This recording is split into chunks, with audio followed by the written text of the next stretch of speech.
Salam əziz yoldaşlar, axşamınız xeyir olsun.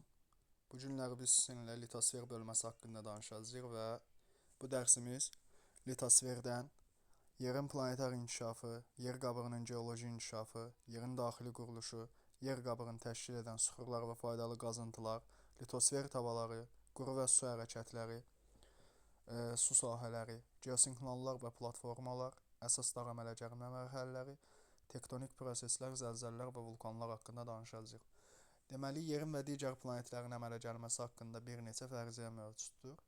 Bu fərziyyələrdən biz əsasən ilk öncə Kant və Laplasın nəzəriyyəsindən danışacağıq, fərziyyələrindən. Deməli, Kant və Laplasa görə Günəş sisteminin planetləri 4-5 milyard il əvvəl qızmar Günəşə bənzər cismin parçalanmasından yaranıblar və Kant Laplas belə hesab edir ki, yer kürəsi əvvəlcə qızmar halda olub, lakin onun üst hissəsi tədricən soyuyub, daxili hissələri isə ərinti şəklində qalıb. Onlar yerdə baş verən müasir vulkanizmi də, maqmatizmi də bu proseslə əlaqələndirirlər ki, məhz bu vulkanizm və maqmatizm qədim dövrlərdən belə qalmaqdadır. Lakin bu fərziyyə yer elmləri sistemində uzun müddət hökmranlıq eləsə də, sonradan öz yerini digər bir fərziyyə olan Şmit və Fesenkovun fərziyyəsinə vermişdi. Şmit və Fesenkovun fərziyyəsinə görə isə Günəş sisteminə daxil olan planetlər təqribən 6-7 milyard il əvvəl qaz və tozdan ibarət soyuq disk şəkilli kosmik buluddan yaranmışdı. Buludun sıxılması nəticəsində kiçik kosmik qaz və toz hissəciklərinin hərəkətindən əvvəlcə çoxsaylı asteroidlər meydana gəlmişdi. Daha sonra isə bu asteroidlər disk şəkilli formada birləşərək müəyyən müddətdən sonra sıxılmış və ilkin soyuq yer və digər planetləri yaratmışdı. Yəni beləliklə biz deyə bilərik ki, yer planeti heç vaxt tam şəkildə bütövlükdə ərinti halında olmayıb və ərinti mərhələsini keçməyib. Deməli, mən sizinlə burada Big Bang nəzəriyyəsi haqqında danışmaq istəyirəm. Big Bang nəzəriyyəsinə görə kainat 13,8 milyard il bundan öncə yaranıb. Bu zaman bütün materiya sonsuz sıxlığa və temperatura malik olub və kainatın ilkin vəziyyəti vahid nöqtə şəklində olub və kainatın ilkin vəziyyətinə biz singulyarlıq deyəcəyik. Yəni kainat singulyar halında nöqtə formasında mövcud olmuşdu. Və bu nöqtə sonsuz sıxlığa və temperatura malik olub. Daha sonra bu təzyiq nəticəsində həmin bu singulyar kainatın nöqtənin partlaması kainatı meydana gətirmişdi. Və bu partlayışın nəticəsində kainat daim genişlənir və daim də genişlənməsi artır. Və bu nəzəriyyənin müasir dövrdə ən böyük müdafiəçilərindən biri Stephen Hawking'dir. Deməli, böyük partlayışdan sonra, əziz yoldaşlar, kainatın inkişafının müəyyən mərhələləri vardır ki, deməli bunlardan siz ilk öncə böyük partlayışı bilməlisiniz və böyük partlayış baş verdikdən sonra kosmik relikt, yəni qalıq şüalanma yaranır. Relikt qalıq şüalanmadan sonra qaranlıq dövr, daha sonra ilkin ulduzlar, daha sonra ilk yeni qara dəliklər, daha sonra protogalaktikaların, yəni ilkin qalaktikaların qovuşması və ən nəhayətində indiki zamanda müasir qalaktikaların meydana gəlməsidir və gördüyünüz kimi soldan sağa doğru zaman oxu genişləndikcə kainat da genişlənir.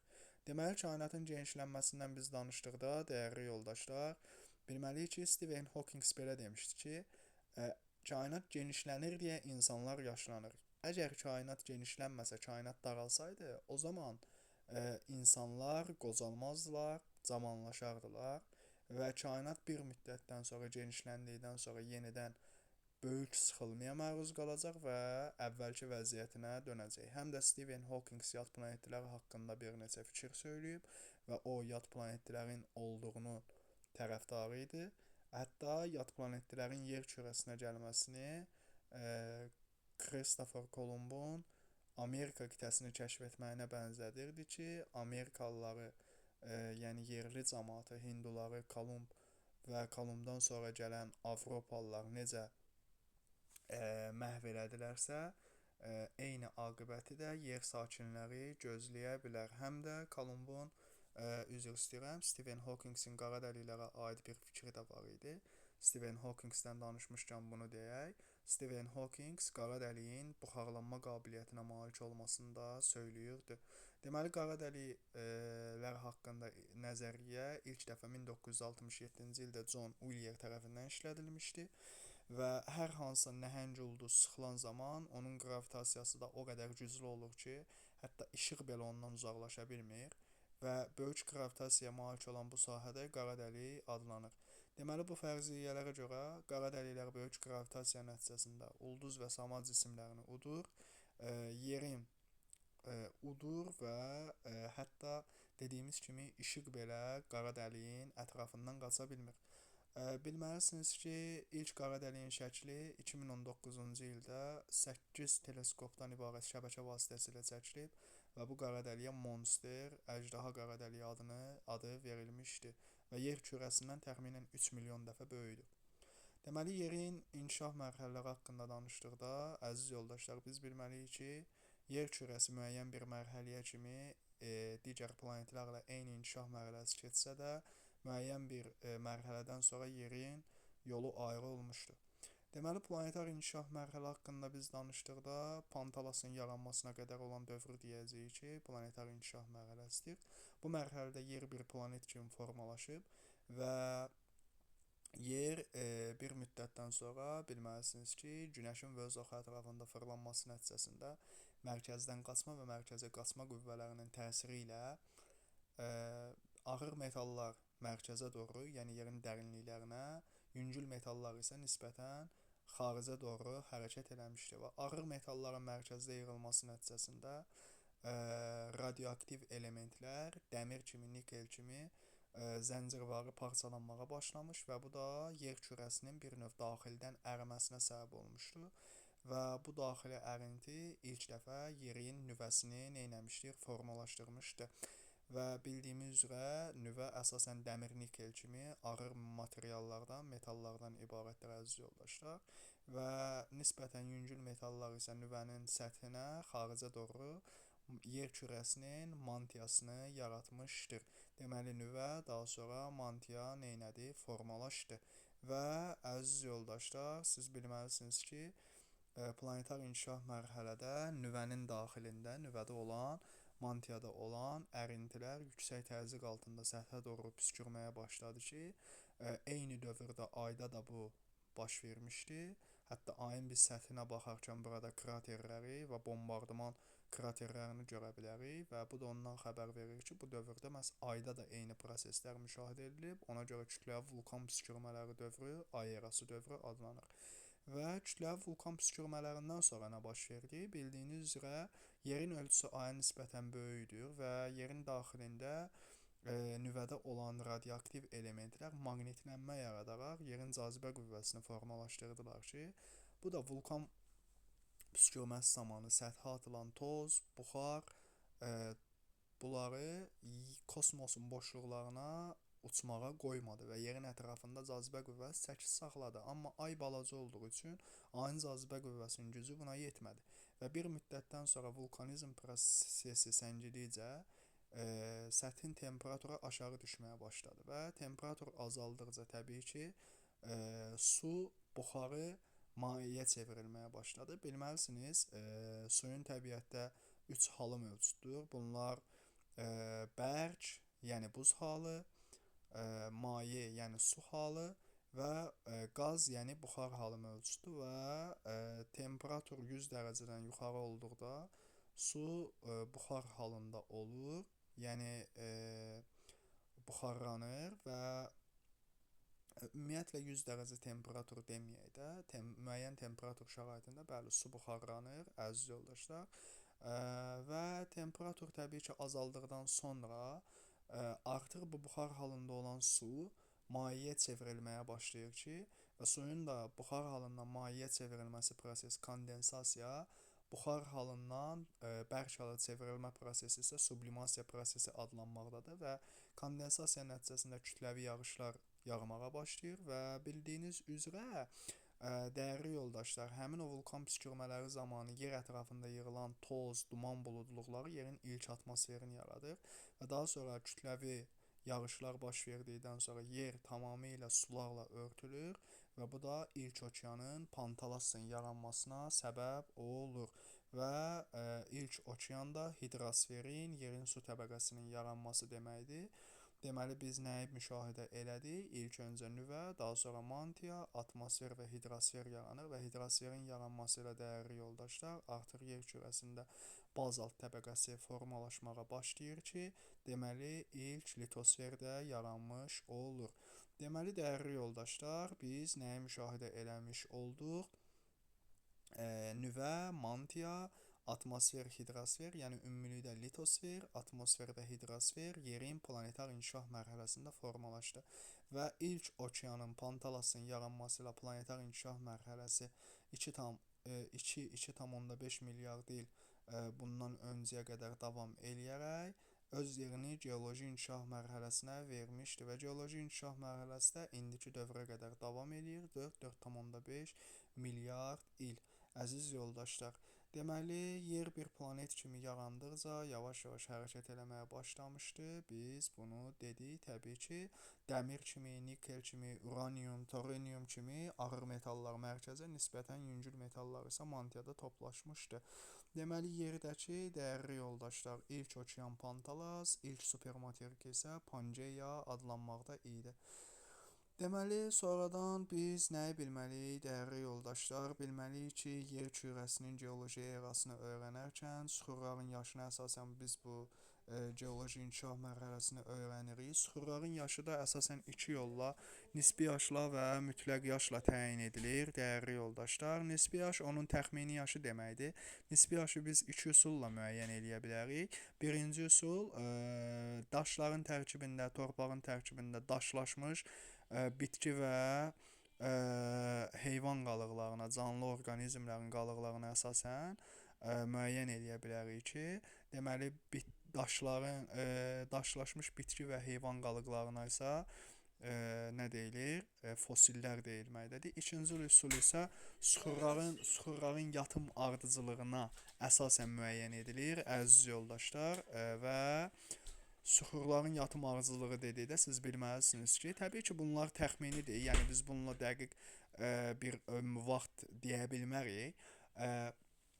Bildiyiniz üzrə ən aşağıda olan süxurlar daha qədim, ən üstdə olan süxurlar isə daha cavandır və təbii ki, bu da yerin daxilinə aiddir, əziz yoldaşlar. Bu nisbi yaşı idi, amma mütləq yaşı isə süxurların tərkibində bəzən radioaktiv elementlər olur ki, onların parçalanma müddəti dəqiq olur. Və həmin radioaktiv elementlərin parçalanmasına görə biz nə edə bilirik? Süxurların mütləq yaşını müəyyən eləyə bilirik. Məsələn, uranın parçalanması nəticəsində 74 milyon il ərzində 1 qram qurğuşun əmələ gəlir, əziz yoldaşlar. Və biz yerin geoloji inkişaf mərhələsini öyrənərkən onu müəyyən zaman vahidlərinə ayırıb öyrənirik. Burada biz ən böyük zaman vahidi olan eondan, daha sonra eradan, dövrdən istifadə edirik. Deməli, dəyərli yoldaşlar, siz burada nəyi bilməlisiniz, əziz yoldaşlar? İki eonumuz mövcuddur. Mən bunları sizə qədimdən cavana doğru deyəcəm. Deməli, ən qədim eon kriptozoy, daha sonra fanerozoy eonudur. İki dənə eonumuz mövcuddur. Deməli, zoy burada həyat deməkdir. Kriptozoy gizli həyat, fanerozoy isə aşkar həyat deməkdir. Kriptozoyda ümumiyyətlə canlılar, xüsusən də onurğalı canlılar və bitkilər o qədər geniş şəkildə yayılmadığından, demək olar ki, ümumiyyətlə olmadığından, biz onların daşlaşmış qalıntılarına rast gələ bilmirik, yəni fosillərinə və bunun üçün də kriptozoyu öyrənməyə bizim əlimizdə kifayət qədər material olmur. Onun üçün kriptozoyda baş verən hadisələr, əziz yoldaşlar, bizə qaranlıq qalır və bunun üçün də biz kriptozoyu gizli həyat adlandıracağıq. Lakin fanerozoyda kifayət qədər material olduğu üçün, öyrəndiyimiz üçün biz fanerozoyu aşkar həyat adlandıracağıq, əziz yoldaşlar. Deməli, bildiyimiz üzrə eonlar da öz növbəsində eralara bölünür ki, kriptozoy 2 eraya, arxey və proterozoy eralarına bölünür. Fanerozoy isə 3 eraya, paleozoy, mezozoy və kaynozoy eralarına bölünməkdədir. Dəyərli yoldaşlar, biz arxey və proterozoyu dövrlərə bölməyəcəyik. Səbəb ondan ibarətdir ki, arxey və proterozoyu biz əhatəli şəkildə, türklər demiş, kapsamlı şəkildə öyrənməmişik deyə, biz bunu zaten dövrləşdirə də bilmirik. Lakin paleozoy, mezozoy və kaynozoy eraları dövrlərə bölünəcək və ən çox dövrü olan elə paleozoy erasıdır. Paleozoy, alt paleozoy, orta paleozoy, üst paleozoy olmaqla bölünür. Mən müvafiq olaraq bunları deyəcəm ki, paleozoyun dövrləri Kembri, Ordovik, Silur, Devon, daş kömür və Perm. Daş kömürün digər adı isə karbondur. Siz karbon dövrü gördükdə bu sizi çaşdırmasın. Yəni bu paleozoyun dövrü olan daş kömür deməkdir. Dəyərli yoldaşlar, Mezozoyun 3 dövrü mövcuddur. Qədimdən zamana gedirən təbii ki, Trias, Jura, Təbaşir dövrləri, Kaynozoyun da öz növbəsində 3 dövrü, Paleogen, Neogen, Antropogen və yaxud 4-cü dövr. Antropogen dövr 4-cü dövr adlanacaq. Paleogen və Neogen, əziz yoldaşlar, 3-cü dövr olacaq. Mezozoy 2-ci dövrdür, Paleozoy isə 1-ci dövrdür. Əziz yoldaşlar, deməli, siz burada bilməlisiniz ki, dəyərli yoldaşlar, arxey və proterozoyda dağ əmələ gəlmə vulkanizm davam edir. Burada maqmatik süxurlar əsasən yaranıb, dəmir, nikel, uran kimi faydalı qazıntı yataqları yaranıb. Əziz yoldaşlar, və burada siz bilməlisiniz ki, bütün filiz faydalı qazıntılar maqmatikdir və arxeydə ilk bakteriyalar, tək hüceyrəli canlılar, proterozoyda isə bu canlılar və təzə-təzə yosunlar meydana gəlməyə başlayıb. Paleozoy erasında, dəyərli yoldaşlar, artıq bizim nəhəng supermaterikimiz olan Pangeya 2 yerə parçalanır. Şimalda Lavrasiya, cənubda Gondwana və Lavrasiya ilə Gondwananın arasında qədim Tets okeanı meydana gəlir. Yəni burada həm də okeanların sahələri artıb azalır. Paleozoyda çılpaq toxumlu bitkilər, ay döşəkləri və sair kimi bitkilər meydana gəlir. Və paleozoyda biz okeanlarda balıqların hakimiyyət dövrünü deyəcəyik ki, burada balıqlar okeanlara yayılır, suda quruda yaşayan amfibiya canlılar meydana gəlir. Məsələn, timsahın, tısbağanın və yaxud digər suda quruda yaşayanların, qurbağanın, belə deyək, ulu babaları kimi. Əziz yoldaşlar, və deməli burada ilk canlıların meydana gəlməsi ilə artıq biz burada çökmə faydalı qazıntılar, xüsusilə də üzvü faydalı qazıntıları yavaş-yavaş görməyə başlayırıq. Daha sonra mezozoyda, dəyərli yoldaşlar, mezozoyda siz bilməlisiniz ki, məməli canlılar, ilk sürünənlər meydana gəlir, dinozavrların nəsli kəsilir. Mezozoyda Lavrasiya və Gondvanada parçalanır. Lavrasiya materiki Avrasiya və Şimali Amerika materiklərinə parçalanır. Gondwana isə Afrika, Cənubi Amerika, Antarktida, Avstraliya və xüsusilə də Ərəbistan və Hindistan yarımadalarına parçalanır ki, burada Ərəbistan və Hindistan yarımadaları sonradan Mezozoyun sonlarında və Kaynozoyun əvvəllərində şimala doğru hərəkət edərək Avrasiya materiki ilə toqquşur və indi də Avrasiyanın tərkib hissəsi olduğu üçün biz Ərəbistan yarımadası və Hindistan yarımadasına yad quru sahələri deyəcəyik, dəyərli yoldaşlar. Deməli, və Tets okeanının da ərazisi təbii ki, Mezozoyda artıq qapanır və beləliklə Mezozoyun sonlarına doğru təbii ki, və müasir okeanlar meydana gəlir. Bunlardan siz Sakit okeanı, Atlantik okeanı, Hind okeanı, Şimal buzlu okeanı və 5-ci okean olan Cənub okeanını da bilməlisiniz. Deməli, dəyərli yoldaşlar, Sakit okeanla Şimal buzlu okean qədim okeanlardır və onların sahələri balacalaşır. Atlantik okeanla Hind okean cavan okeandır və onların sahəsi getdikcə genişlənir. Deməli, daha sonra siz nəyi bilməlisiniz, dəyərli yoldaşlar? Bilməlisiniz ki, deməli, bu əsasən materiklərin bir-birindən parçalanması onların sahil xətlərinin oxşarlığına görə güman edilir. Bu da Alfred Wegener nəzəriyyəsidir ki, sonradan sübuta yetirilmişdir təbii ki. Daha sonra biz burada nə haqqında danışacağıq, sizə məlumat verəcəyik, dəyərli yoldaşlar. Deməli, bilməlisiniz ki, Tets okeanının qalıqları hal-hazırda mövcuddur. Bunlardan dünyanın ən böyük gölü olan Xəzər dənizi və Aral gölləri Xəzər dənizinin sahilində 5 ölkə, Rusiya, Qazaxıstan ən uzun sahil xəttinə məxsusdur. Türkmənistan, İran və Azərbaycan Respublikası yerləşməkdədir. Aral dənizinin sahillərində Qazaxıstan və Özbəkistan respublikaları yerləşir. Daha sonra bunlardan Azov dənizidir ki, Rusiya və Ukrayna sahillərini yuyur. Daha sonra Qara dənizdir. Türkiyənin, Bolqarıstanın, daha sonra Rumıniyanın, Ukraynanın, Gürcüstanın və Rusiyanın sahillərini yumaqdadır. Əziz yoldaşlar, Rusiya və Gürcüstan desək daha doğru olar. Daha sonra siz burada Aralıq dənizini tanımalısınız. Tets okeanının qalığıdır və Aralıq dənizi dünyanın ən böyük daxili dənizi olub. İki materikin, Avrasiya və Afrikanın, üç qitənin, Avropa, Asiya və Afrikanın sahillərini yumaqdadır. Aralıq dənizi Atlantik okeana aiddir və Atlantik okeanla Cəbəl Tarıq boğazı vasitəsilə birləşir. Bu Aralıq dənizinin daxilində kifayət qədər dəniz mövcuddur. Məsələn, bunlardan Egey dənizi, Liguriya dənizi, Tiren dənizi, Adriatik dənizi, İonik dənizi və sair Balear dənizində deyə bilərik. Həmçinin burada Sidra körfəzi də Afrika sahillərində mövcuddur. Dəyərli yoldaşlar, daha sonra mən sizinlə yerin daxili quruluşu haqqında danışmaq istəyirəm. Deməli, yerin daxili quruluşunu geologiya elmi öyrənir. Geologiya elmi müstəqil bir elmdir. Coğrafiya elmlər sisteminə daxil deyil, yəni müstəqil bir coğrafiya kimi. Deməli, yerin daxili qatlarından danışdıqda daxildən belə deyək, səthə doğru təbəqələri mən sizə saysam, nüvə, mantia və yer qabığıdır. Dəyərli yoldaşlar, deməli, yerin daxili quruluşunu geologiya elmi öyrənməkdədir və yerin üst qatığı yer qabığı, daha sonra onun altında mantia, mərkəzdə ən daxili qatı isə nüvə adlanır. Deməli, nüvə yerin mərkəzində yerləşir. Nüvə ağır metallardan, xüsusilə dəmirdən, nikeldən təşkil olunub, əziz yoldaşlar. Deməli, nüvənin radiusu 3500 kilometrə bərabərdir.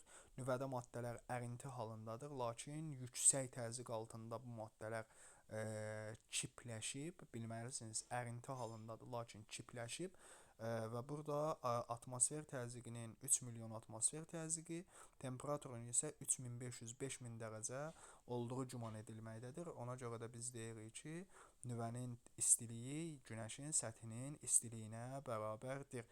Deməli, və yerin maqnetizmi də nüvədə yaranmaqdadır, əziz yoldaşlar.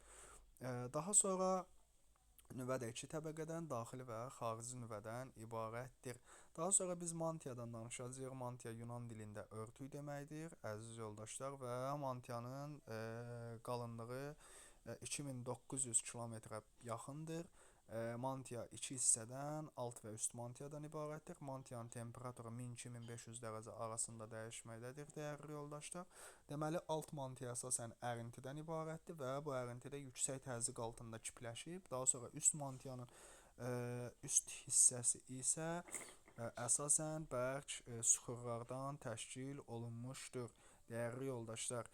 Deməli, mantiyanın tərkibi isə silisium və maqneziumdan ibarətdir. Onun üçün də mantiyanı həm də sima qatı adlandırırlar. Daha sonra, əziz yoldaşlar, mantiyanın üstünü, yəni səthi yer qabığı əhatə eləməkdədir. Baxın, yer qabığı, yer kürəsi əgər bir alma olsaydı, yer qabığı almanın qabığından belə nazik olardı. Bilməm ifadə eləyə bildimmi? Deməli, dəyərli yoldaşlar, yer qabığı əsasən 1-90 kilometr arasında dəyişir. Yer qabığının ən qalın olduğu hissələr dağlardır. Məsələn, Himalay dağları, Pamir dağları, Hindikuş dağları, Ant dağlarında ən nazik olduğu hissələr isə okean novlarıdır. Məsələn, Puerto Rico novu, Marian novu və sair belə novlar, yəni okean çökəklikləri. Marian çökəkliyində qalınlığı 1-5 kilometrə, Himalay dağlarında isə 70-90 kilometrə çatmaqdadır. Deməli, yer qabığının qalınlığı həm də hər yerdə eyni deyil, dəyərli yoldaşlar. Daha sonra biz yer qabığı haqqında nə deyəcəyik? Deməli, bilməlisiniz ki, yer qabığı yer kürəsinin digər təbəqələrinə baxanda daha mürəkkəb bir quruluşa malikdir. Yer qabığının iki tipi mövcuddur, materik tipi və okean tipli yer qabığı. Deməli, materik tipli yer qabığı müasir ədəbiyyatlarda kontinental qabıq da adlandırılmaqdadır. Deməli, yer qabığı əsasən 3 süxurdan ibarətdir. Bazalt, çökmə və qranit qatlar.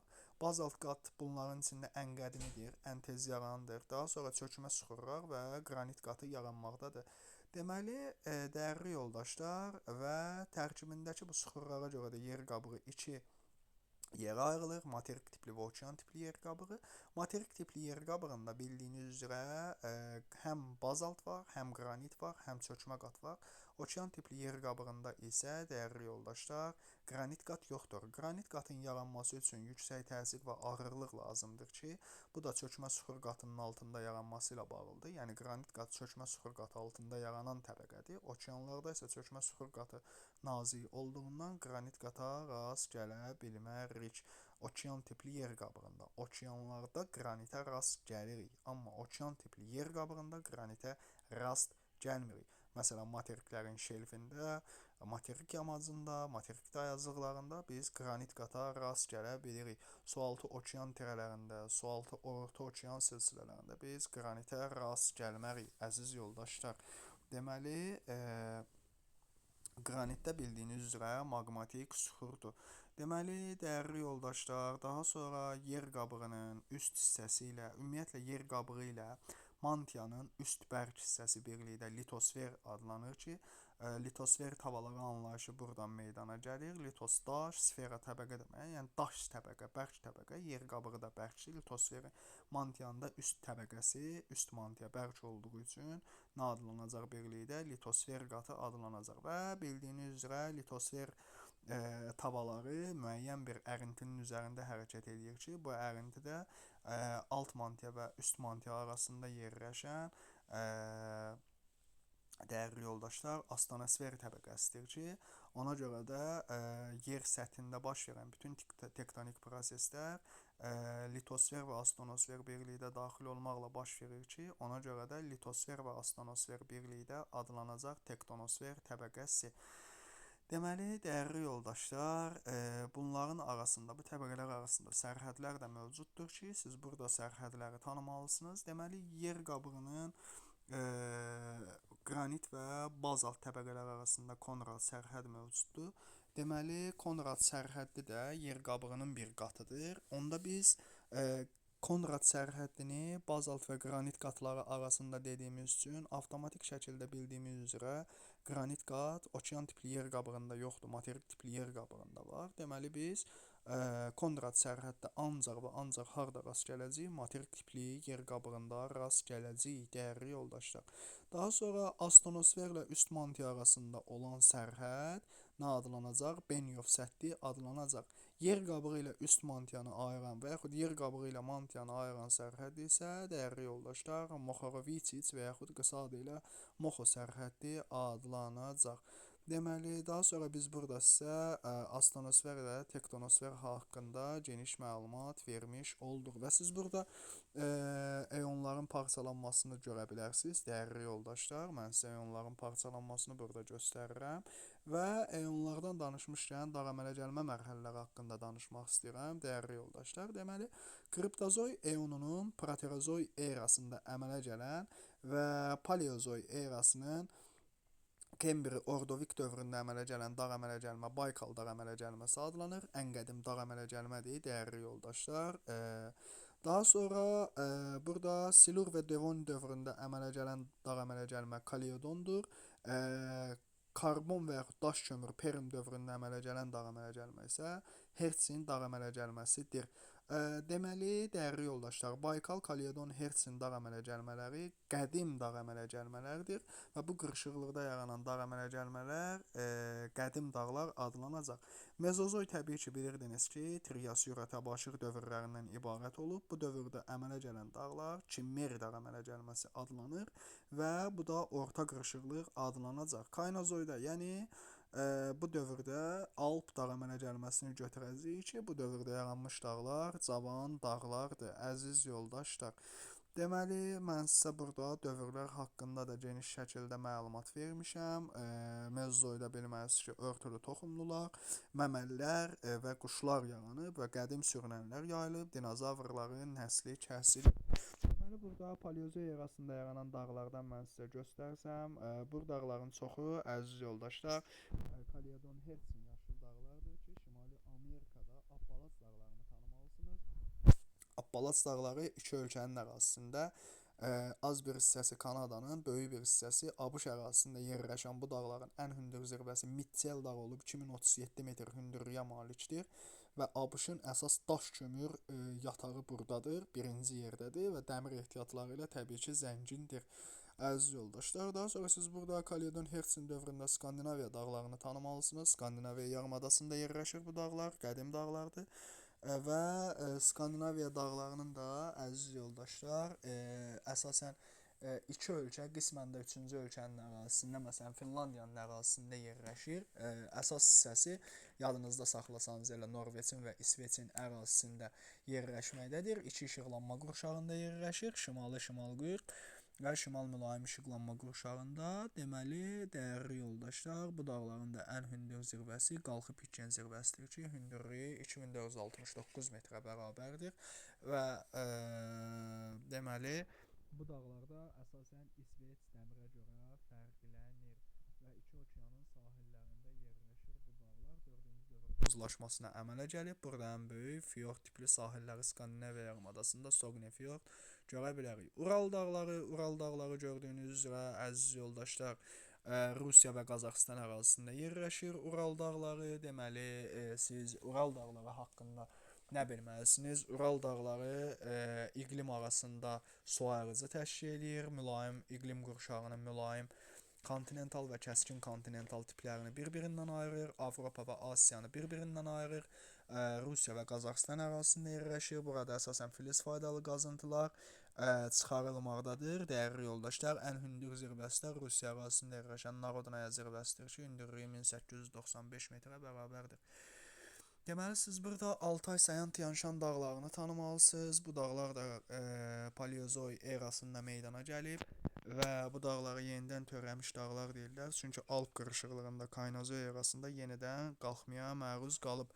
Deməli, Sayan dağları, əziz yoldaşlar, Sayan dağları Rusiya ərazisində yerləşən dağlardır, ümumiyyətlə Rusiyadadır və Sayan dağlarının da ən hündür yeri, dəyərli yoldaşlar, Munkusatdıq 3491 metr hündürlüyə malikdir. Altay dağları əsasən Rusiya, Qazaxıstan, Monqolistan və nisbətən də Çin ərazilərinə düşür. Altay dağlarının ən hündür zirvəsi Beluxa dağı olub, hündürlüyü 4506 metrə bərabərdir. Deməli, Tianşan dağlarını tanımalısınız. Tianşan dağlarında ən hündür zirvəsi Qələbə Pikidir ki, hündürlüyü 7439 metrə bərabərdir. Əziz yoldaşlar, və Tianşan dağlarından Sırdərya çayı başlayaraq Aral dənizinə tökülməkdədir. Tianşan dağları da əsasən deməli Tacikistanın, əsas Qırğızstanın, Çinin ərazilərində yerləşməkdədir və bu Qələbə piki Qırğızstan ərazisində yerləşir. Dəyərli yoldaşlar, müstəqil türk dövlətlərinin ən hündür zirvəsidir. Müstəqil türk dövlətlərindən sonra Kap Əjdaha dağlarını tanımalısınız burada. Deməli, Kap dağları Carın ərazisində, Əjdaha dağları isə Car, Lesoto, Eswatininin ərazisində yerləşir. Kap dağlarının ən hündür zirvəsi Kampasberg zirvəsidir. Səhv eləməmsə 2402 metr hündürlüyü var. Əjdaha dağlarının isə hündürlüyü 3400-dən artıq idi və Nethanya zirvəsi olmalıdır Əjdaha dağlarında da, dəyərli yoldaşlar. Sonra Avstraliyanın şərqində yerləşən böyük su ayrıcı silsiləsini tanımalısınız.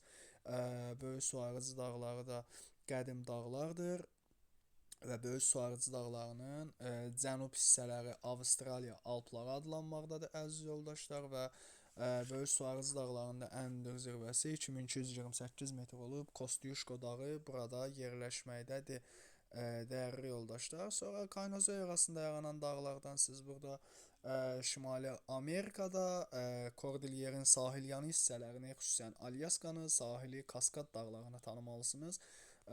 Ant dağlarını tanımalısınız. Daha sonra Piriney yarımadasında Əndəlüs Piriney dağlarını, Alp dağlarını, Apenin dağlarını, Dinarı, Balkanı, Krım dağlarını, Türkiyə ərazisində Pontu, Tavr dağlarını, Qafqaz dağlarını, İran ərazisində Elbrus dağlarını, İran-İraq sərhədində Zagros dağlarını, Daha sonra İran, Türkmenistan sərhədində Kopet dağı, Hindiquş dağlarını, Pamiri, Qaraqormu, Himalay dağlarını tanımalısınız, əziz yoldaşlar.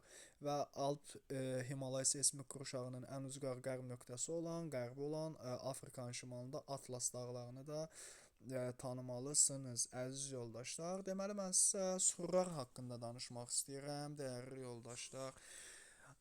Süxurlar bildiyiniz üzrə minerallar birləşərək süxurları yaradırlar. Deməli, yer kürəsində süxurlar 3 yerə bölünür mənşəyinə görə, yəni əmələ gəlməyinə görə: çökmə, maqmatik və metamorfik süxurlardır. Deməli, süxurların içərisində yer kürəsini ən çox əhatə eləyən süxurların içində ən çox olan maqmatik süxurlardır ki, 64%-ni təşkil edir. İkinci metamorfik süxurlardır, 26,5%-ni. Üçüncü çökmə süxurlardır ki, 9,4%-ni təşkil eləməkdədir. Amma bilməlisiniz ki, yer səthini daha çox örtən isə çökmə süxurlardır. Deməli, dəyərli yoldaşlar, çökmə süxurlar da əsasən 3 yerə bölünür. Bunlar 2 yerə bölünür: üzvü və qeyri-üzvü. Qeyri-üzvünü də biz 2 hissəyə parçalasaq, kimyəvi və qırıntı çökmə süxurlar deyəcəyik. Deməli, üzvü çökmə süxurlar əsasən canlıların, bitki və heyvan qalıqlarından əmələ gəlmişdir. Deməli, üzvü çökmə süxurlar belə deyək, yanan çökmə süxurlardır. Məsələn, bunlara neft, qaz, torf, fosforit, kömür, şist, əhəng daşını, təbaşiri də misal göstərə bilərik. Həm də burada əhəng daşı ilə təbaşiri biz kimyəvi də götürürük. Suda həll olunaraq yarananlar. Deməli, qeyri-üzvü əsasən qırıntı, adından göründüyü kimi parçalanma nəticəsində çay daşı, qum daşı, qum, çınqıl, gil, lil və s. Kimyəvi isə suda həll olunan kalium duzu, xörək duzu, gips, dolomit, mergel nümunə ola bilər. Deməli, əziz yoldaşlar, istilik vermə qabiliyyətləri vardır yanacaq faydalı qazıntıların. Bunlardan deməli, mən sizə istilik vermə qabiliyyətinə görə əsas istilik vermə vahidi kimi qəbul edilən daş kömürdür. Daş kömürün yanacaq əmsalı 1 qəbul edilmişdir və istilik vermə qabiliyyəti isə 7000 kilokaloriya bərabərdir. Ən çox istilik vermə qabiliyyəti olan bilməlisiniz ki, bu neftdir. Neftin istilik vermə əmsalı 1,5, istilik vermə qabiliyyəti isə 10500-ə bərabərdir. Qazın istilik vermə qabiliyyəti əmsal baxımından 1,4-dür. İstilik verməyi isə 9800 kilokaloriya bərabərdir. Deməli, bunların içində ən az istilik vermə qabiliyyəti olan yanar şist və torfdur, dəyərli yoldaşlar. Daha sonra mən sizə maqmatik süxurlardan danışmaq istəyirəm. Vulkanizm prosesi zamanı meydana gəlir maqmatik süxurlar. Bütün metallar, dəmir, uran, nikel, qızıl, alüminium fərqi yoxdur, maqmatik mənşəli süxurdur və maqmatik süxurlar yer kürəsinə ən çox yayılan süxurlardır ki, 64%-dir. Maqmatik süxurlar əmələ gəlmə şəraitinə görə 2 yerə bölünür: effuziv və intruziv. Deməli, effuziv süxurlar, əziz yoldaşlar, səthə doğru çıxanlar tez soyuyan süxurlardır ki, bunlar da əsasən məsaməli olur, yumşaq olur, yüngül olur və su keçirən olur. İntruziv süxurlar isə çıxmağa macal tapmır və yüksək təzyiq altında, temperatur şəraitində formalaşaraq gec soyuyur və gec soyuyanlar intruzivlər, tez soyuyanlar isə effuzivlərdir ki, intruzivlər də məsamətsiz olurlar, ağır olurlar, bərk olurlar və su keçirtmirlər. Effuziv deməli bazaltdır, tufdur, pemzadır, vulkan külüdür, vulkanik şüşədir ki, effuzivdir, qranitdir, qabrodur. Bunlar və bütün filiz faydalı qazıntılar isə intruziv süxurdur. Deməli, metamorfik süxurlar yüksək təzyiq və temperatur şəraitində bir süxur öz kimyəvi tərkibini dəyişərək başqa bir süxura çevrilir. Mexaniki tərkibində dəyişərək və bu metamorfik süxur adlanır. Bu prosesə çevrilmə, yəni metamorfozlaşma deyirlər. Deməli, maqmatik mənşəli qranit qneysə çevrilir, metamorfik olur. Əhəng daşı çökmə süxuru idi, mərmərə çevrilir. Qum daşı çökmə süxuru idi, kvarsitə çevrilir. Kvarsitdə ümumiyyətlə bilməlisiniz ki, şüşənin alınması üçün istifadə edilən süxurdur. Kristallik şist fillitə çevrilir, qrafit almaza, gilsə gilli şistə çevrilir, əziz yoldaşlar. Deməli, mən sizə geosinkronal və platforma anlayışları haqqında danışmaq istəyirəm. Geosinkronlar ümumiyyətlə geosinkronal ərazi yer kürəsinin ən mütəhərrik hissələridir. Hərəkətdə olan seysmik proseslər müşahidə olunan ərazilərdir və yer kürəsində geosinkronal qurşaqları tanısanız, Ant, Kordilyer geosinklinal, Alp-Himalay geosinklinali, Sakit odlu qövsü. Ant-Kordilyer Sakit odlu qövsünə daxildir və Orta Okean silsilələri burada daxildir. Deməli, belə ərazilərdə zəlzələlər, vulkanlar və qeyzerlər aktiv müşahidə olunur. Geosinklinalda olan ölkələrdən məsələn nümunə çəksək, Kanadanın qərbini, ABŞ-ın qərbini, Meksikanı, Perunu, Çilini, Portuqaliyanı, İspaniyanı, İtaliyanı, Gürcüstanı, Ermənistanı, Azərbaycanı, Yunanistanı, Türkiyəni, İsveçrəni, Avstriyanı, Nepalı, Qırğızstanı, daha sonra İranı, Əfqanistanı və sair kimi ölkələri nümunə göstərə bilərik, əziz yoldaşlar. Deməli, daha sonra mən sizə burada nə haqqında danışmaq istəyirəm? Deməli, burada siz geosinklinalda yerləşən ovalıqları və yaylalar haqqında danışmaq istəyirəm. Deməli, geosinklinalda yerləşən ovalıqları tanımalısınız ilk öncə. Dəyərli yoldaşlar, bunlardan Padan ovalığını tanımalısınız. Padan ovalığı İtaliyanın şimalında, Apenin yarımadasının şimalında Pol çayı Adriatik dənizinə tökülərək Padan ovalığını yaradır. Kolxid ovalığını tanımalısınız. Riori çayı Qara dənizə tökülərək Gürcüstan ərazisində Kolxidanı, Kür ərazi tanımalısınız. Araz və Kür çayları deməli Kür çayı Xəzər dənizinə tökülərək Azərbaycanda Kür-Araz ovalığını yaradır. Daha sonra yaylalardan siz Orta Dunay ovalığını təbii ki tanımalısınız. Yaylalardan Türkiyə ərazisində Pont və Tavr dağlarının arasında yerləşən Anadolu yaylasını, İran ərazisini, İran yaylasını, Tibet yaylasını, daha sonra deməli Böyük Hövzəni, Meksikanı, Yukon yaylasını, Colorado yaylasını və sair kimi Meseta yaylasını İspaniya arasında və sair kimi yaylaları tanımalısınız, əziz yoldaşlar. Məsələn, Cənubi Amerikada Altiplano da buna nümunə ola bilər, dəyərli yoldaşlar. Daha sonra deməli geosinklinal zonalarda yüksək ərazilər əsasən antiklinallardır. Antiklinallar dağlara uyğun gəlir. Enən ərazilər isə sinklinallardır ki, çökəkliklərə, xüsusən dağarası çökəkliklərə uyğun gəlir, əziz yoldaşlar. Deməli, daha sonra siz burada qeyzerlərin çox olduğu ölkələrdən ABC, Meksika, Rusiya, İndoneziya, Filippin, İslandiya kimi ölkələri tanımalısınız. Deməli, geosinklinal müəyyən bir inşa mərhələsi keçir. Hər bir geosinklinal sonda platformaya çevrilir və geosinklinalın inkişafının 4 mərhələsi var. Yadınızda saxlayın. Cavan dağlar, Alp qırışıqlığında əmələ gələn dağlar hamısı geosinklinalın 3-cü mərhələsidir. Bütün platformalar, qədim dağlar hamısı 4-cü mərhələdir. Yəni sizdən mərhələ soruşanda 1-ə 2-yə yaxın durmursunuz.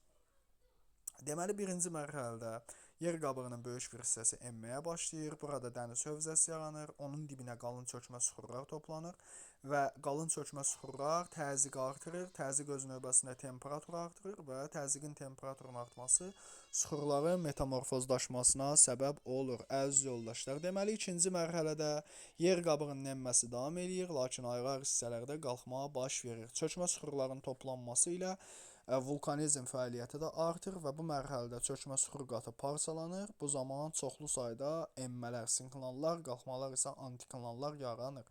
Üçüncü mərhələ yer qabığının enməsi dağ əmələ gəlmə prosesi ilə əvəz olunur. Sadə qırışıqlıqlar, yəni sinklinalların, antiklinalların birləşməsi nəticəsində iri dağ sistemləri əmələ gəlir.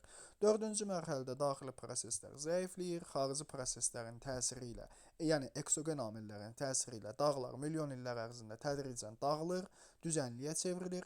Geosinklinalın inkişafının bu mərhələsinə platforma mərhələsi də deyirlər. Müasir geosinklinal vilayətləri tosfer tavalarının sərhəd zonalarında yerləşir, cavan dağlara və seismik ərazilərə uyğun gəlir. Bu vilayətlər geosinklinalın inkişafının 3-cü mərhələsindədir. Yəni burada fəal dağ əmələ gəlmə prosesi gedir və bu proseslər özünü zəlzələ və vulkanizmdə göstərir. Qədim dağlar isə geosinklinalın son inkişaf mərhələsindədir. Deməli, platformalar isə yer kürəsinin, platformalar bir növ geosinklinalların əksidir, antisidir. Platformalar yer kürəsinin sabit, hərəkətsiz, qalın, heç bir seismik hadisələrin olmadığı ərazilərdir. İndi burada heç bir seismik ərazilər yazılıb, amma platformalarda da belə deyək, əziz yoldaşlar, platformalarda da biz seismikliyi müşahidə eləyə bilərik. Bir növ siz geosinklinalı cavan insana, platforma isə qoca insana bənzədin. Hansı daha çox hərəkətdədir? Təbii ki, cavan insan, geosinklinal, hansı daha sabitdir, daha stabildir, daha az hərəkətdədir? Bu da qoca insanlara, platformalara uyğun gəlir. Deməli, platformalar qədim və cavandır, əziz yoldaşlar. Qədim platformalar arxeida və proterozoida yaranıb. Məsələn, Şimali Amerika platforması, Cənubi Amerika platforması, Antarktida, Avstraliya, xüsusən Avrasiya daxil olan platformalar materiklərin adlarına uyğun gəlir. Və Şərqi Avropa, Sibir, Çin, Koreya, Ərəbistan, Hindistan platformaları. Yəni Baykal qırışıqlığına uyğun gəlir. Cavan platformalar isə Paleozoy erasında yaranır. Məsələn, bunlardan Turan, Özbəkistan və Türkmənistan ərazisində Turan ovalığı, Qərbi Sibir platforması, Ön Qafqaz, Qərbi Avropada, Almaniya, Polşada götürülür. Deməli, siz burada cavan platformaları görürsünüz. Baxın, Qərbi Avropada Almaniya, Polşa ovalığı, Rusiyada Qərbi Sibir, Türkmənistan, Özbəkistan, Turan və Rusiyanın Qafqazın belə deyək, Qafqaz hissəsi Ön Qafqaz platforması. Deməli, platformaların əlamətləri nələrdir? Platformalar kristallik süxurlardan təşkil olunur, yəni bünövrəsi. Səthi də əsasən çökmə süxurlarla örtülür. Deməli, iki hissədən ibarətdir. İndi kristallik bünövrə platformanın ən alt təbəqəsidir.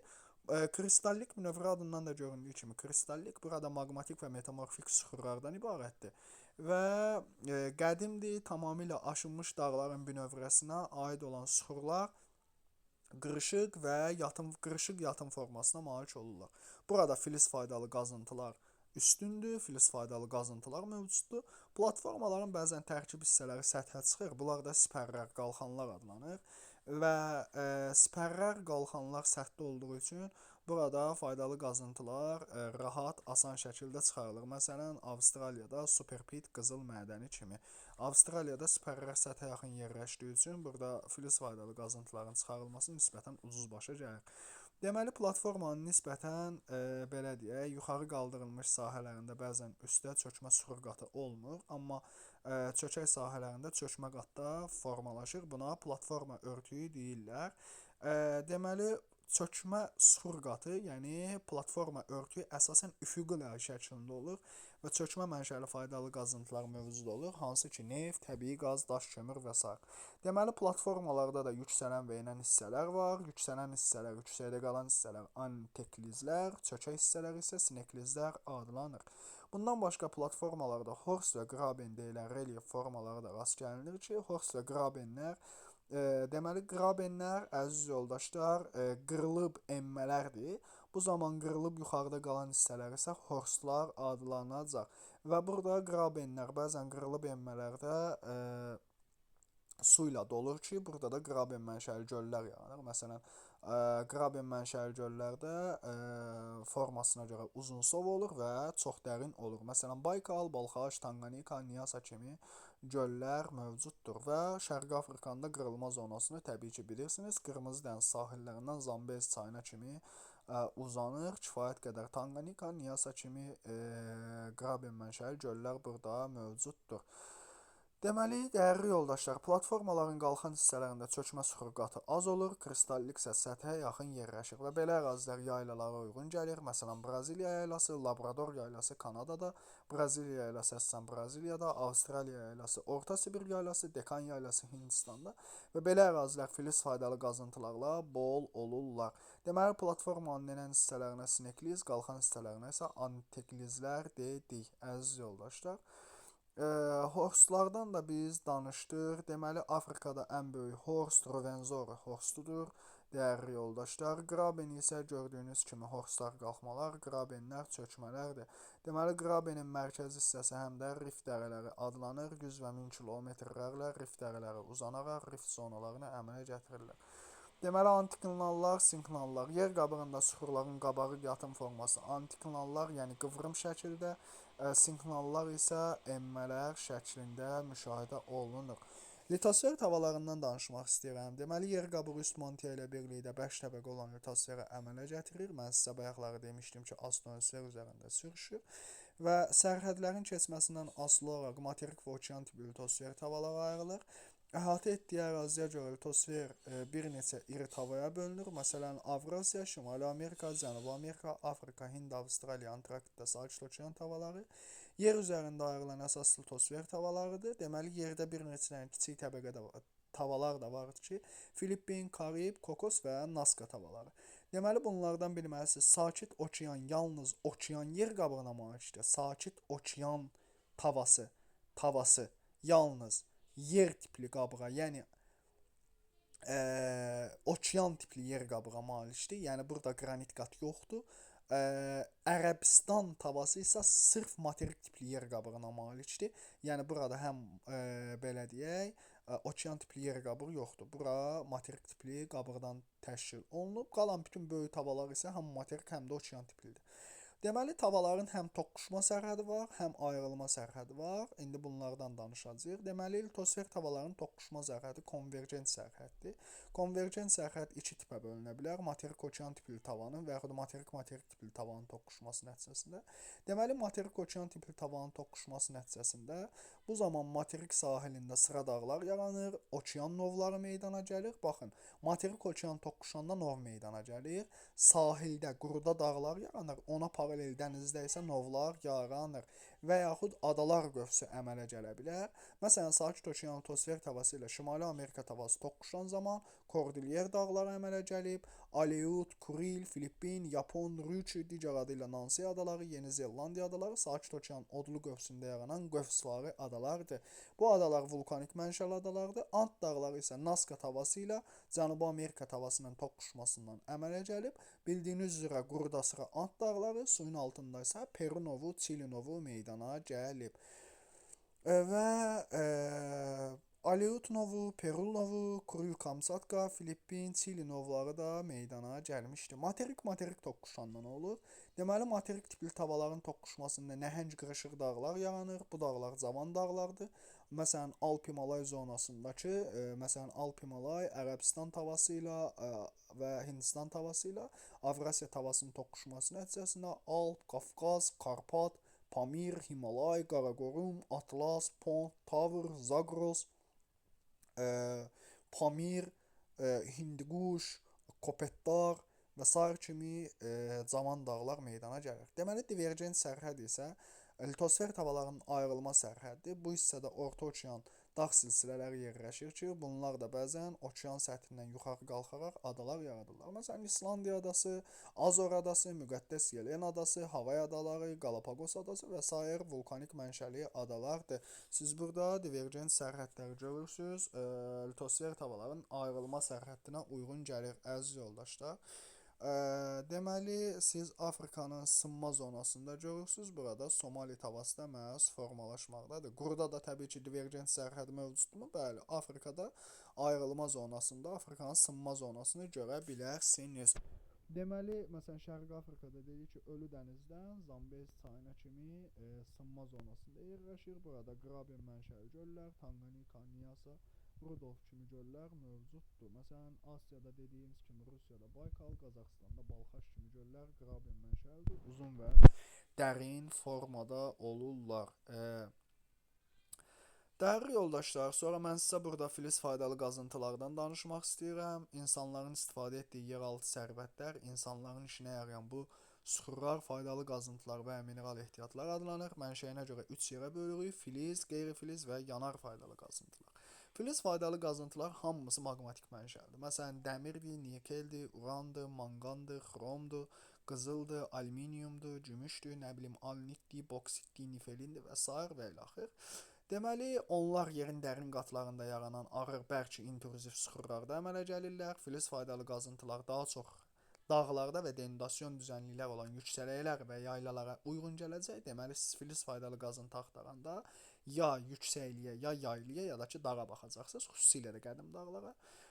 Məsələn, zəngin dəmir filizi yataqları Ural dağlarında, Skandinaviya dağlarında, Braziliya yaylasında, Qərbi Avstraliya yaylalarında, Dekan yaylalarında daha çox yayılıb. Azərbaycanda, Kiçik Qafqazda, xüsusən Daşkəsən rayonunda, Daşkəsən, Dəmiraparançay, Daşkəsən, Hamançay, Dəmiroğlu, Cənubi Daşkəsən yataqlarını nümunə göstərə bilərik. Deməli, alüminium, əziz yoldaşlar, alüminium əsasən təbiətdə xam şəkildə çox az yayılıb və ona görə də biz alüminiumu boksit, alnit və nifelin tərkibindən alırıq. Deməli, alüminiumun xam malı nələr imiş? Boksit, alnit və nifelin. Ən iri alüminium xam mal yataqları Braziliyada, Böyük Çin düzənliyində, Şimali Avstraliyada, Qviana düzənliklərində geniş yayılıb, əziz yoldaşlar.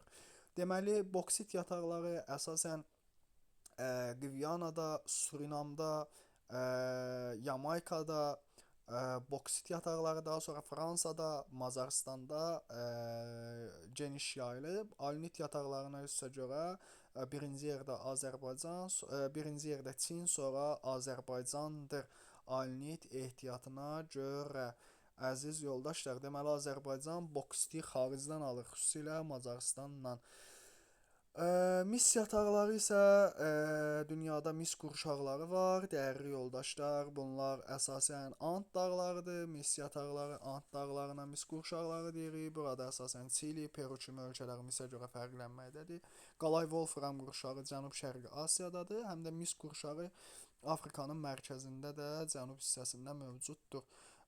Qalay Wolfram qurşağı məsələn Carda da var. Qalay Wolfram qurşağı, hə, Cənub-Şərqi Asiyada və Carda, üzr istəyirəm. Deməli, ABŞ-da isə qızıl yataqları mövcuddur. Məsələn, qızıl yatağı, dəyərli yoldaşlar, Avstraliyada da Super Pit yatağı var. Mis yatağı Çilidə Chuquicamata-da tanımalısınız. Və təbii ki, filiz faydalı qazıntılar iki yerə bölünür: qara metallar və əlvan metallar. Qara metallar dəmir, xrom, manqandır. Əlvan metallar isə alüminiumdur, misdir, qızıldır, gümüşdür. Bunlar da indi müəyyən kateqoriyalara bölünür ki, məsələn, gecəriyənlər, molibden, wolfram, təbiətdən nadir tapılanlar germanium, uranium, dəyərlilər, məsələn qızıldır, alüminiumdur, əziz yoldaşlar. Sonra qeyri-filiz faydalı qazıntılar, bunlar əsasən tikintidir, kimyadır və qiymətli daşlardır. Deməli, yer qabığında demək olar ki, bunlar çox geniş yayılıb. Məsələn, bunlardan fosforit Florida yarımadasında daha geniş yayılıb, dəyərli yoldaşlar. Sonra Şimali Afrikada məsələn tikinti faydalı qazıntılar geniş yayılıb. Şərqi Afrikada, Böyük Çində məsələn apatit, fosforit yataqları geniş yayılmışdır.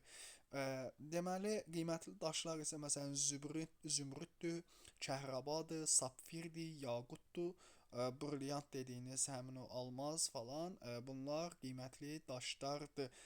Kəhraba var, məsələn, kəhrabaya görə Baltik dənizi, almaz ehtiyatına görə Namibiya səhrası sahilləri və sair fərqlənməkdədir. Baxın, qiymətli daşlarla qiymətli metalları qatışdırmayın. Qiymətli metallar qızıldır, gümüşdür, bürüncdür və s. Qiymətli daşlar isə zümrüddür, yaqutdur, sapfirdir, kəhrabadır və sair almazdır. Əziz yoldaşlar, daha sonra mən sizə danışmaq istəyirəm yanar faydalı qazıntılar. Bunlar da çökmə faydalı qazıntılar, çökmə mənşəlidir. Əsasən ovalıqlarda və dənizlərin, okeanların şelfində rast gəlinir. Neft qazın ən mühüm yataqları İran körfəzidir, Qərbi Sibirdir, Şimal dənizidir, Xəzər dənizidir, Qvineya körfəzidir, Meksika körfəzidir və sair, əziz yoldaşlar. Deməli, neft çıxaran ölkələrin bir təşkilatı vardır ki, bu da OPEC adlanır. Deməli, Azərbaycan Respublikası da dünyada neft ehtiyatına görə neynəməkdədir? Fərqlənməkdədir. Və yanar faydalı qazıntılar təbii ki, neftdir, qazdır, daş kömürdür, torfdur və s. Daş kömürün əsas yataqları isə, əziz yoldaşlar, deməli dünyada neftin belə deyək, idxalı ixracı daha genişdir daş kömürə nisbətən. Çünki daş kömür əsasən ölkələr özləri istifadə eləyirlər. Deməli, daş kömürün yanacaq istilik vermə qabiliyyəti bayaq dedik ki, neftdən azdır. Əsas daş kömür yataqları Appalaç birinci, sonra Şərqi Avropa düzənliyi, Dekan, Orta Sibir yaylası, Cənubi Afrikada, Şərqi Avstraliya və Böyük Çin düzənliyindədir. Siz burada bəzi nələri görə bilərsiniz, dəyərli yoldaşlar? Nüansları görə bilərsiniz.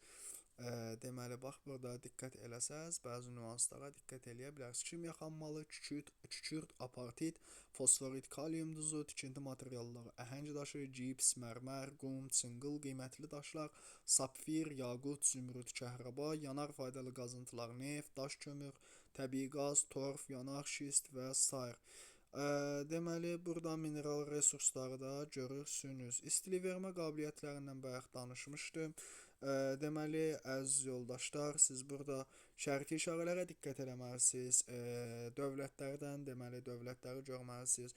Neftə görə fərqlənən ölkələr Rusiya, ABŞ, Kanada, İran, Birləşmiş Ərəb Əmirlikləri, Səudiyyə Ərəbistan, İraq, Küveyt, Qətər, Böyük Britaniya, Nigeriya, Venezuela, Çin, Əlcəzair, Liviya, Niderland, Norveç, Azərbaycan, Qazaxıstan, Türkmənistan. Təbii qaza görə Rusiya, Kanada, Əlcəzair, Türkmənistan, Qatar, Niderland, Azərbaycan, Avstraliya. Daş kömürə görə ABŞ, Çin, Rusiya, Avstraliya, Hindistan, Avstriya, Qazaxıstan, Kolumbiya, Car, Polşa, Ukrayna. Qonur kömürə görə əsasən Almaniya, deməli Ruslar fərqlənməkdədir. Fosforitə görə ABŞ-ın Floridası, Atlas dağları, xüsusən Mərakeş dünyada birincidir, Okeaniyada Nauru. Apatitə görə Şərqi Avropa və Çin fərqlənməkdədir. Dəmir filizinə görə Kanada, Braziliya, Rusiya, Liberiya, Hindistan, Avstraliya, ABŞ, Qazaxıstan. Boksit əsasən Avstraliyada, Yamaykada, Avstraliyada xüsusən Cape York yarımadasında, Yamaykada, Qvineyada, Surinamda, Qazaxıstanda, Rusiyada, Venezuelada, Fransada, Macaristanda. Alunit əsasən Azərbaycan və Çində, Titan, Əjdaha dağları, Carda, Nikel, Kubada, Kanadada, Manqan əsasən Ukrayna, Braziliya, Hindistanda. Deməli dəmir, xrom, manqan qara metaldır. Xrom Türkiyə, Albaniya, Filippində. Türkiyə xüsusən xromidə görə fərqlənir. Qalay Wolfram qurşağı İndoneziya, Malayziya, Tayland, Cənub-Şərqi Asiya ölkələri, mis Peruda, Çilidə, Konqoda, Zambiyada, Meksikada, Kanadada, Rusiyada. Qızıl ABŞ-da, Rusiya, Carda, Özbəkistanda. Özbəkistanda xüsusən Muruntau yatağı fərqlənməkdədir. Türk dövlətləri arasında birinci, dünyada 5-ci yataq olmalı, səhv eləmirəmsə. Deməli, uran da Avstraliya, Rusiya, Özbəkistanda geniş yayılıb. Deməli, bəzi terminlərdən burada sizə danışmaq istəyirəm, əziz yoldaşlar. Deməli, vulkanlarda siz kraterləri bilməlisiniz. Kraterlər bilməlisiniz ki, vulkan konuslarında deməli qıfa bənzər çökəkliklərdir, dəyərli yoldaşlar. Kraterlər bəzən genişlənə bilir. Çox uzun müddət vulkan püskürmür, amma birdən püskürəndə və yaxud uzun müddətli aşınma zamanı genişlənərək kalderaya çevrilir ki, 1,5 kilometrə diametri bundan artıq olur. Ən böyük kalderada Yaponiyada Aso vulkanının kalderasıdır, əziz yoldaşlar. Və daha sonra deməli burada nəyi qeyd eləmək istəyirəm sizə, dəyərli yoldaşlar. Deməli siz sonra nəyi tanımalısınız burada?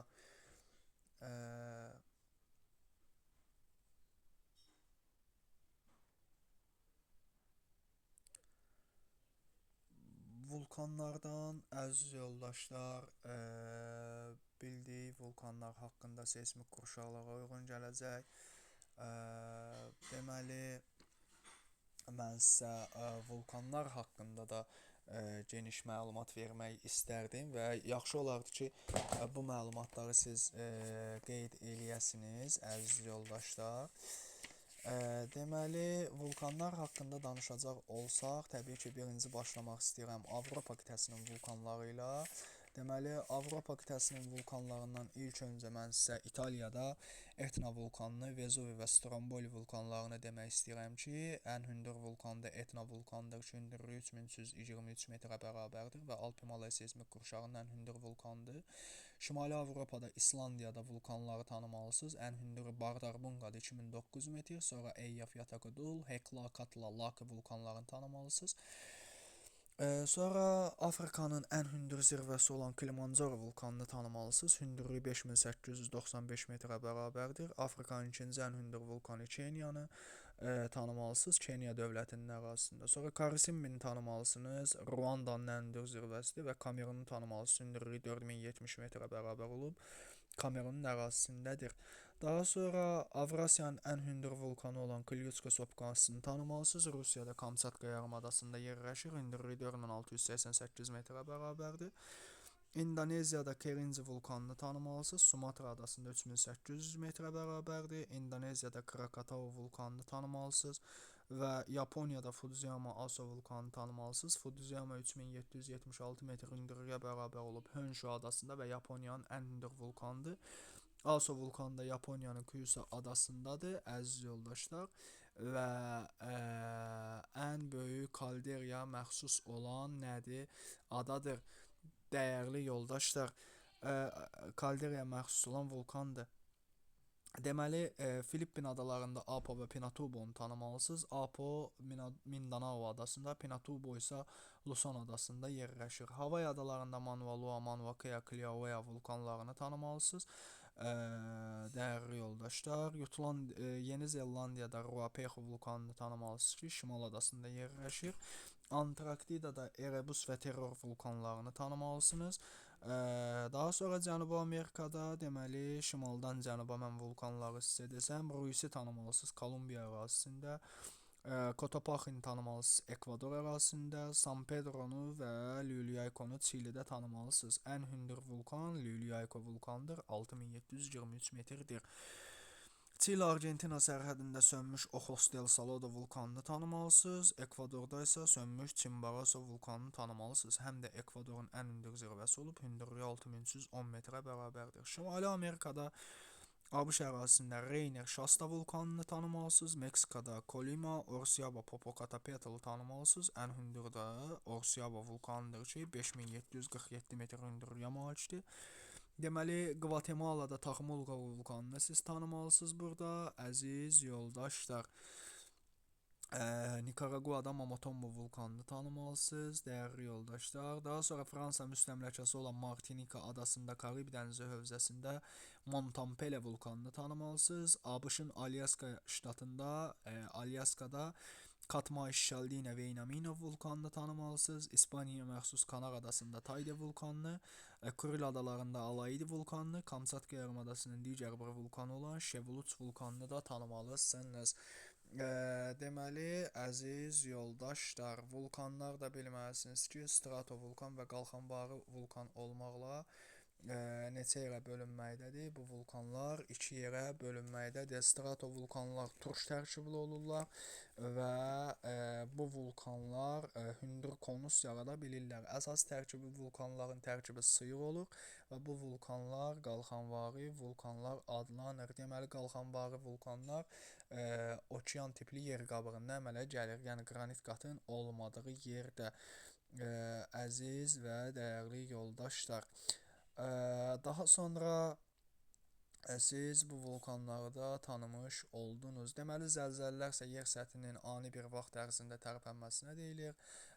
Zəlzələni ölçən cihazın adı seismoqrafdır və zəlzələ gücü əsasən Richter şkalasına, 12 ballı Richter şkalasına əsasən təyin edilir. Zəlzələnin dağıntı gücü isə Merkalli şkalasına əsasən təyin olunur. Zəlzələnin baş verdiyi yer epicentr, təsir elədiyi nöqtə isə perpendikulyar təsir nöqtəsi isə hipocentr adlanır. Buradan uzaqlaşdıqca zəlzələnin şiddəti də zəifləyir. Zəlzələlər əsasən Alp-Himalay seismik qurşağında, digər seismik qurşaqlarda, Sakit Okean Otlu qövsündə və s. baş verir. Ən güclü zəlzələlərin baş verdiyi ölkələrdən siz İtaliyanı, daha sonra Türkiyəni, dəyərli yoldaşlar, İranı, Qırğızstanı, Əfqanistanı, Tacikistanı, Çini, Kolumbiyanı, Ekvadoru, Çilini, Venezuelanı, nisbətən Meksikanı, Azərbaycanı, Gürcüstanı, Ermənistanı və s. tanımalısınız. Azərbaycan 9 bala qədər zəlzələ zonasında yerləşir. Tarix boyu Azərbaycanda güclü zəlzələlər baş verir. Məsələn, Gəncədə, Şamaxıda və s. Zəlzələlər hətta şəhərləri tamamilə yerindən silmişdir. Zəlzələni əvvəlcədən xəbər vermək mümkün deyil. Əziz yoldaşlar, sadəcə yer səthinin, yerin daxili qatlarında baş verən uğultulara, siqnallara əsasən biz zəlzələni 1-2 saniyə qabaqcadan bəzi ölkələr müəyyən eləyə bilir. Ancaq zəlzələyə qarşı tədbirlər onda olar ki, tikinti konstruksiyalarını zəlzələyə dözümlü hala gətirir. Məsələn, Yaponiya buna misaldır, əziz yoldaşlar. Bəli, Yaponiya, Filippin, İndoneziya kimi dövlətlər də zəlzələdən əziyyət çəkən dövlətlərdir. Bir növ, dəyərli yoldaşlar. Deməli, daha sonra bunlarda bilmiş oldunuz, əziz yoldaşlar. Sonra mən orada sizə bunlar haqqında geniş şəkildə bacardıqca məlumat verməyə çalışdım. İnşallah ki, videonu bəyənmisiniz və qeydlər almağı unutmayın. Xoş izləmələr. Növbəti dərsimizdə görüşmək diləyilə. Sağ olun, salamat qalın.